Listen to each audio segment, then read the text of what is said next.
তোমরা চিন্তা করো না। এই ইবলিশ 5 জনের 5টি মূর্তি বানাইয়া 5 জনের যেখানে যেখানে তারা ধর্ম প্রচার করতো তাদের উপাসনালয়ে মাঝখানে বসাই দিছে। বসাই দিয়া ওই কওমের লোকেরা তখন ওই মূর্তিকে দেখে দেখে দেখে ইবাদত করে। উদ্দেশ্য কিন্তু ভালো, উদ্দেশ্য কি ভালো এবং পদ্ধতি খারাপ। তারা তখনও একনিষ্ঠ আল্লাহরে ইবাদত করতেছিল। এভাবে 300 বছর গেল, তারাই ওইভাবেই ইবাদত করতেছিল, মূর্তির না। কিন্তু মূর্তি সামনে রাখছে, কিন্তু ইবাদত করছে কার? আল্লাহ। এরপরে 300 বছর পরে অনেক জেনারেশন চলে গেছে, এদের মাঝে এসে বলতেছে তোমরা যার ইবাদত করো তাকে তো দেখা যায় না, দেখো তোমাদের এই যে আল্লাহর ওলিরা ছিল এরা ইবাদত করছে, তাদেরকে সিজদা করলেই আল্লাহকে সিজদা করা হয়। এটা আসতে বলেন আউযুবিল্লাহ। মূর্তি পূজার ইতিহাস দেখেন, কোরআন থেকে বলছে। এই 5 জনের নাম আল্লাহ রাব্বুল আলামিন কুরআনুল কারীমে বলে দিলেন। আল্লাহ রাব্বুল আলামিন বলেন وقالوا لا تذرن آلهتكم ولا تذرن ودا ولا سواعا ولا يغوث ويعوق ونسرا। আল্লাহ রাব্বুল আলামিন কুরআনুল কারীমে সূরা নূহের 23 নম্বর আয়াতে জানাই দিয়েছে ওই 5 জন ওলি কারা কারা ছিল। একজনের নাম ছিল ওয়াদ্দা, দ্বিতীয় নাম্বারের নাম ছিল সুওয়া, তৃতীয় নাম্বার ওলির নাম ছিল ইয়াগুসা, চতুর্থ নাম ছিল ইয়াউক, পঞ্চম জন নাম ছিল নাসর। এই 5 জন ওলি আল্লাহর নামে তারা ভাস্কর্য তৈরি করে পরবর্তীতে আল্লাহর ইবাদতের পরিবর্তে তাদেরকে সিজদা করা শুরু করছে। উপাসনালয়ে মাঝখানে বসায়া তাদেরকে কি করে? সিজদা করছে। এবং তারা বলে যে আমরা তাজিমি সিজদা করি। এই সিজদা কার উদ্দেশ্যে? আল্লাহর উদ্দেশ্যে সিজদা করে কারে? এই মূর্তিকে। শুরু হলো মূর্তি পূজা। তখন তারা যখন ইন্তেকাল করে পরবর্তী জেনারেশন যারা, তারা বলে যায় وقالوا لا تذرن آلهتكم ولا تذرن ودا ولا يعوق ونسرا। তাদের জেনারেশন যখন দুনিয়া থেকে চলে যায় তখন বলে যায় এই খবরদার খবরদার, তোমরা কিন্তু এই 5 জন মূর্তির ইবাদত কিন্তু ছাড়বে না। সারা পৃথিবীতে সমস্ত মানুষগুলা মুশরিক হয়ে গেল। এই 1200 বছর, এই আদম আলাইহিস সালাতু ওয়াস সালামের 600 বছর পর থেকে এই আল্লাহর ওলিরা ইসলাম প্রচার করছে। এরপরে 300 বছর এক জেনারেশন, এরপরে আরো 300 বছর অন্য জেনারেশন যখন মরে যায় তখন বলে যায় তাদের সন্তানদেরকে। এই 1200 বছর পরে সমস্ত মানুষগুলা মুশরিক হয়ে গেল। সমস্ত মানুষ মুশরিক, সবাই মূর্তি পূজা করে। আল্লাহ রাব্বুল আলামিন ওই সময়ে হযরত সাইয়্যিদনা নূহ আলাইহিস সালাতু ওয়াস সালামকে পৃথিবীতে পাঠাইলেন। তাহলে আমরা এখান থেকে জানলাম মূর্তি পূজা নূহ আলাইহিস সালাতু ওয়াস সালামেরও 1200 বছর আগে থেকেই শুরু হয়েছে। কথা বুঝে আসছে তো? সমস্ত মানুষগুলা মুশরিক ছিল। আল্লাহ রাব্বুল আলামিন নূহ আলাইহিস সালাতু ওয়াস সালামকে পাঠাই দিলেন। আমি সংক্ষেপে শেষ করব কারণ সময় খুব কম। আমি মূর্তি পূজার একটু ইতিহাস, যেই পূজার মধ্যে আমাদের মুসলমান সন্তানেরা না গেলে ঘুমই হয় না, আনন্দ হয় না, ইতিহাসটাকে একটু শোনেন কত জঘন্য। সাইয়্যিদনা নূহ আলাইহিস সালাতু ওয়াস সালাম যখন আসলেন 950 বছর পর্যন্ত দাওয়াত দিলেন। সুবহানাল্লাহ বলেন। নূহ আলাইহিস সালাতু ওয়াস সালামের নামের অর্থ হচ্ছে ক্রন্দনকারী। অর্থাৎ নূহ আলাইহিস সালাতু ওয়াস সালাম দাওয়াতি কাজ করতে গিয়ে এত মার খাইছে, মার খাইতে খাইতে সারাদিন কান্না করতে। এমনও অবস্থা হয়েছে সকালবেলা তারা বস্তায় ভইরা রাস্তার পাশে ফেলে রাখছে, সন্ধ্যার সময় খুলে দিছে যেন দাওয়াত না দিতে পারে। এই অবস্থা সারাদিন করছে, বছরের পর বছর এভাবে কষ্ট। 950 বছর দাওয়াতে দিছে তাদেরকে। মাত্র কোন কোন তাফসির আছে 40 জন ঈমান আনছে, কোন কোন তাফসির আছে 80 জন। যাই হোক 40 জন বা 80 জন, 950 বছর দাওয়াত দেওয়ার পরে 80 জন ঈমান আনছে। আপনি চিন্তা করছেন কত বড় ধৈর্যশীল ছিল। আর আপনি আমি যদি 1 দিন 2 দিন 3 দিন কাউকে নামাজের দাওয়াত দেই, যদি না আসে এরা জাহান্নামী কই একবারে জাহান্নামে পাঠাই দিই, ঠিক কিনা বলেন? অথচ নবীদের ধৈর্যটা কি দেখেন। আপনি আমি যদি 1 দিন 2 দিন 3 দিন বলি, যদি না আসে আমার সেন্টিমেন্ট একবারে অবস্থা খারাপ হয়ে যায়, 180 মিটার রাগ হয়ে যায় আমার, যেহেতু জাহান্নামী হয়ে গেছে, সার্টিফিকেট দিয়ে দিছি। অথচ নবীরা 950 বছর পর্যন্ত দাওয়াত দিছে, মাত্র 40 জন বা 80 জন ঈমান আনছে। কেমন ধৈর্য ছিল এবং কেমন অত্যাচারিত ছিল তারা।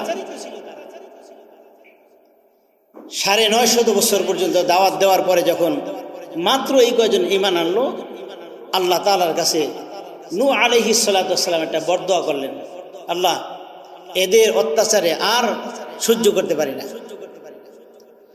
তিনি আল্লাহ রাব্বুল আলামিনের কাছে দোয়া করলেন, وقال نوح رب لا تذر على الأرض من الكافرين ديارا।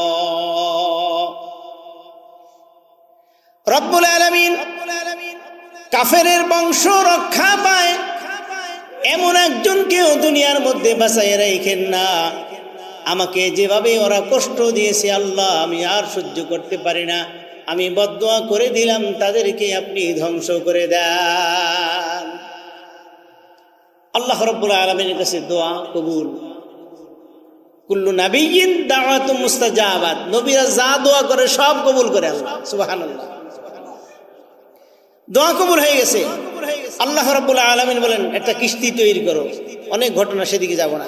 কিস্তি তৈরি হলো, ওই 80 জনকে এবং প্রত্যেক প্রাণীর একজোড়াকে নিয়ে কিস্তি ধরলেন। সব পৃথিবীর সব ধ্বংস হয়ে গেল, একজনও কাফের নাই এখনো। ওই যে 5টা আল্লাহর ওলির মূর্তি ভাস্কর্য, ওইগুলাও বিলীন হয়ে গেল। এখন আপনার মহাপ্লাবন শেষ হয়ে গেল। পৃথিবীর মধ্যে আসে মাত্র 80 জন মুসলমান, ঠিক কিনা বলেন? একজনও কিন্তু নাই, এখন একজনও নাই। কিন্তু মিস্টার ইবলিশ কি বসে আছে? কি বলেন? মিস্টার ইবলিশ বসে থাকে না। একদিন যদি ফজর পড়তে না পারেন, আপনি যে কান্না দিবেন, এই কান্না আপনার ফজরের গুনাহ তো মাফ হইলই, পিছনে গুনাহ মাফ, শয়তানের কাছে সর্বনাশ। পরের দিন সে আইয়া ডেকে উঠে নেক্সট সুরতে থাকা। আমি গতকালকে নরসিংদী মাহফিল ছিলাম, মাগরিব পরে এখান থেকে গেছি, আমি শেষ বক্তা ছিলাম। তো 2টার দিকে এমন বৃষ্টি আর আইতে পারিনি, 2টার দিকে বৃষ্টি হয়েছে আর ওরাও পাড়াইয়া ওইটারে ডুবেছে, এমন অবস্থা হয়েছে। সকালে আসছে সেখান থেকে। আচ্ছা যাই হোক, তো নূহ আলাইহিস সালাতু ওয়াস সালামের মহাপ্লাবনের পরে এই মাত্র 80 জন মুসলমান, এই 5টা মূর্তি তো মাটির তলে বিলীন হয়ে গেছে। মিস্টার ইবলিশ এই 5টা মূর্তি উঠাইছে, উঠাইয়া এই আরবের বিভিন্ন জায়গায় স্থাপন করছে। নাউজুবিল্লাহ বলবেন না? স্থাপন করে ওই যে 80 জন ইমানদার নূহ আলাইহিস সালাতু ওয়াস সালামের মধ্যে দুনিয়া থেকে চলে গেলেন।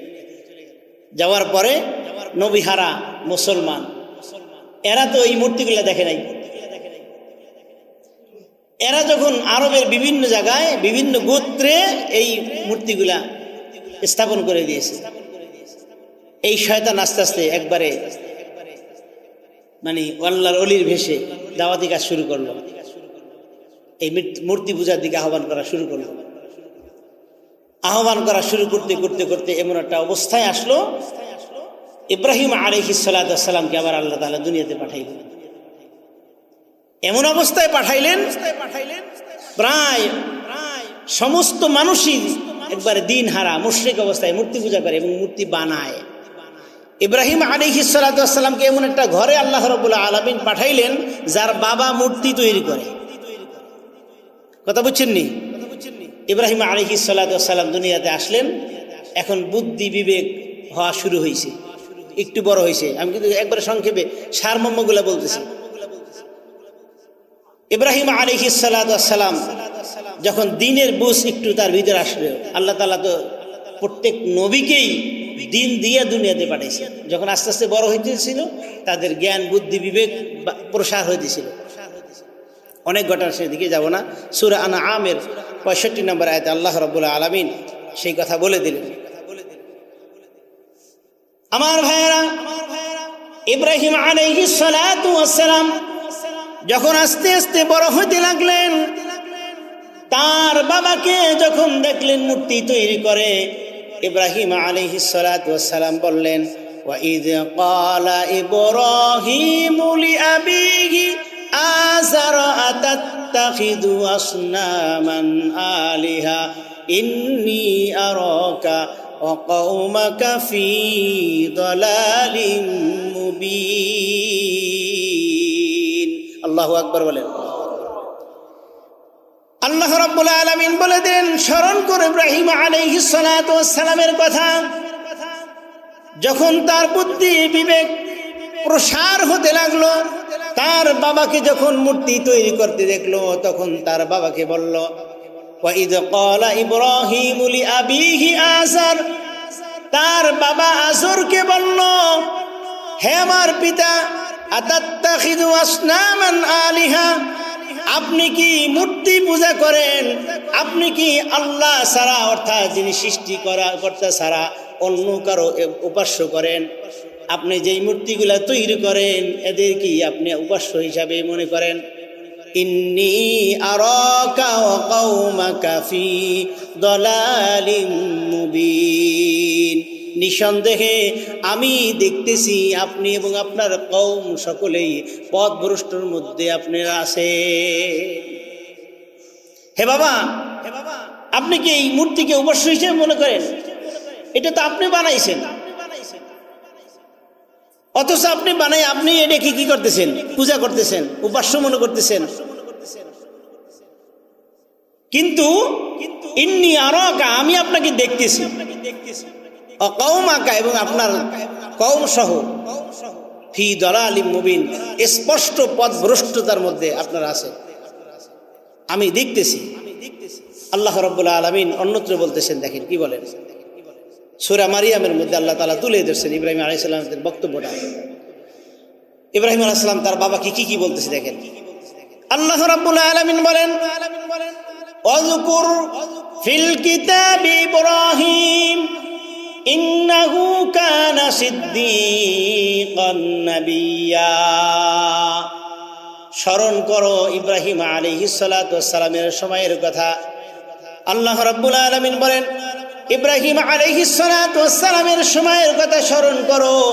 ইন্নাহু কানা সিদ্দীকান নাবিয়্যা, তিনি ছিলেন একজন একনিষ্ঠ একজন নবী ছিল, সত্যবাদী নবী ছিল। আমি আল্লাহ তাআলা সত্যবাদী হিসাবে তাকে সার্টিফাই করে দিলাম।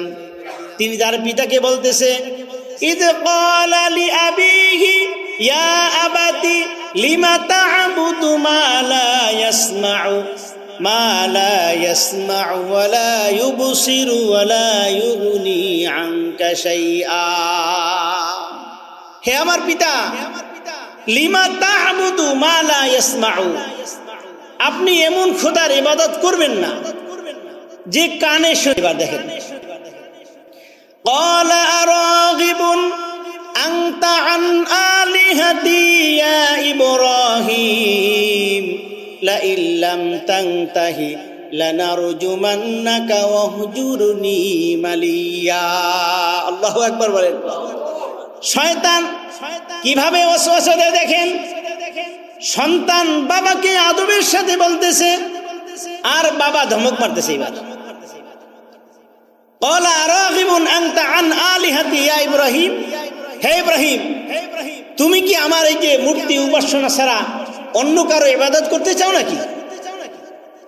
তুমি কি এগুলো ত্যাগ করতে চাও? লা ইল্লাম তানতাহি, যদি এমনই করো, লানারজুমান্নাকা, আমি তোমাকে পাথর নিক্ষেপ করব। নাউযুবিল্লাহ বলবেন না। সন্তান আদবের সাথে বাবাকে দাওয়াত দিল, আর বাবা কি বলতেছে দেখেন, তুমি যদি এই উপাস্য ছাড়া অন্য কোনো উপাস্য খুঁজো, তাহলে আমি কি করব? তোমাকে পাথর নিক্ষেপ করব। অহজুরনি মালিয়া, চলে যাও আমার সামনে থেকে, আমার চোখের আড়াল হয়ে যাও। নাউজুবিল্লাহ বলেন। ইব্রাহিম আলাইহিস সালাতু ওয়াস সালাম এই কথা শোনার পরে বাবার জন্য একটা দোয়া করলেন। সুবহানাল্লাহ বলবেন না? সুবহানাল্লাহ বলেন। এই জন্য রাসূল সাল্লাল্লাহু আলাইহি ওয়াসাল্লাম বলেন, মান আসবাহা মুতিআন লিল্লাহি আসবাহা লাহু বাবানি মাফতুহানি মিনাল জান্নাহ ওয়া মান আসবাহা আসিয়ান লিল্লাহি আসবাহা লাহু বাবানি মাফতুহানি মিনান নার ওয়া ইন কানা যালামাহু ওয়া ইন কানা যালামাহু ওয়া ইন কানা যালামাহু। রাসূল বলেন, কোন সন্তান যদি মা বাবাকে সন্তুষ্ট রেখে রাত্রি অতিবাহিত করতে পারে, তার জন্য জান্নাতে 2টা দরজা খোলা। আর কোন সন্তান যদি মা বাবাকে অখুশি করে, বেজার সন্তানের উপরে অবস্থায় রাত্রি শেষ হয়ে গেল, তার জন্য জাহান্নামে 2টা দরজা খোলা। এক সাহাবী বলে, ইয়া রাসূলুল্লাহ, যদি মা বাবা জালেম হয়, সন্তানের উপর জুলুম করে, অত্যাচার করে, রাসূল বলেন ওয়া ইন কানা যালামাহু, যদিও সে জুলুম করে, তারপরও মা বাবার সাথে খারাপ আচরণ করা যাবে না। আমার ভাইয়েরা, এত অত্যাচারিত হওয়ার পরে ইব্রাহিম আলাইহিস সালাতু ওয়াস সালাম আল্লাহর কাছে দোয়া করেন, ক্বালা সালামুন আলাইকা, হে বাবা, আপনার শান্তির জন্য আমি দোয়া করি, আল্লাহ তাআলা আপনাকে সঠিক বুঝ যেন দান করে। শুধু তাই নয়, আস্তাগফিরু লাকা রাব্বি, আমি আমার প্রভুর কাছে আপনার জন্য মাগফিরাতের দোয়া করব। সুবহানাল্লাহ বলেন। ইন্নাহু কানা বি হাফিয়া, অবশ্যই আল্লাহ তাআলা দয়াময়, আমার কথা শুনতে পারে। সুবহানাল্লাহ বলেন। ইব্রাহিম আলাইহিস সালাতু ওয়াস সালাম এইভাবে বিতাড়িত হয়ে সেখান থেকে চলে গেল। আমার ভাইয়েরা, অনেক বড় ঘটনা। মূর্তি পূজাটা কোত্থেকে আসছে একটু বুঝতে পারছেন তো? এইবার সন্তানের জন্য সে চলে গেল ইরাকে, সেখান থেকে বিবাহ শাদী হলো।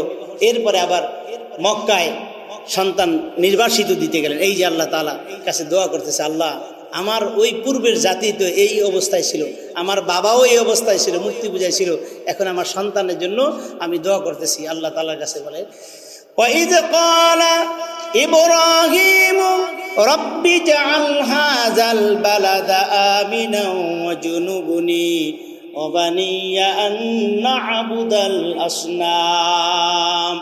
হে আমার আল্লাহ, আমার সন্তান এবং পরিবার পরিজন এখানে রেখে যাচ্ছি, তাদের জন্য একটা নিরাপদ নগরী করে দাও, শান্তিময় একটা স্থান করে দাও। 2 নম্বর দোয়া ছিল, আমার সন্তানকে মূর্তি পূজা থেকে হেফাজত করিও। আমার ভাইয়েরা, লক্ষ্যের করার বিষয়, আমার আপনার জাতির পিতা ইব্রাহিম আলাইহিস সালাতু ওয়াস সালাম আমাদের জন্য দোয়া করে গেছেন, মূর্তি পূজায় যেন না যায়, মূর্তি পূজা থেকে হেফাজত করো। আর আমাদের সন্তানরা নির্দ্বিধায় মূর্তি পূজায় না গেলে তাদের পেটের ভাত হজম হয় না, ঠিক কিনা বলেন? গতকালকে আমি দেখেছি ঢোল পিটাইয়া এতদিন যাদের পূজা করলো, গাড়ির মধ্যে সাজাইয়া ফুলের মালা দিয়া নদীতে নিয়া আবার ডুবাইয়া নিজের পা দিয়ে মারাইয়া নদীর মধ্যে ডুবাই দিতেছে। এই বেকিল্লা কাজ মুসলমান কখনো সাপোর্ট করতে পারে না, ঠিক কিনা বলে? এখন প্রশ্ন হলো, মূর্তি পূজায় যাওয়া যাবে না, শুভেচ্ছা জানানো যাবে না। আমাকে একজন প্রশ্ন করছে, উত্তর দিতেই হবে আমাকে, যেহেতু আমি চেয়ারে আছি। আপনারা কি কিছু মনে করবেন না, কোনো রাজনৈতিক দিকে যাবেন না। কোন এক রাজনৈতিক নেতা এই পূজাকে শুভেচ্ছা জানিয়েছেন, এটা কি ঠিক? আরে আমার জিজ্ঞেস করছে, আচ্ছা বলেন তো, কুকুরের গোশত এটা হালাল না হারাম? কাঁচা অবস্থায় রান্না করলে, আচ্ছা পায়খানা এটা কি হালাল? হ্যাঁ, যদি শুকাইয়া আপনি ভাইজা সুন্দর করে ফ্রাই করে দেয়, এটা হালাল হবে কোনোভাবে? হ্যাঁ, আচ্ছা, মূর্তি পূজা যেটা জাহান্নামের দিকে নিয়ে যায়, ঠিক কিনা বলেন? তা জাহান্নামের দিকে যেটা নিয়ে যায়, ওই দিকে যদি কেউ চলে যায় জাহান্নামের দিকে, আপনি কি তাকে স্বাগতম জানাইবেন? হ্যাঁ, শুভেচ্ছা দিবেন যে ভালো কাজ করতেছো?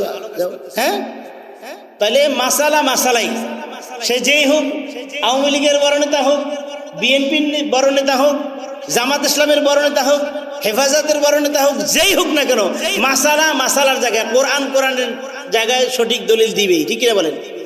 আপনি আমি ভুল করতে পারি, কোরআন তো ভুল করবে না।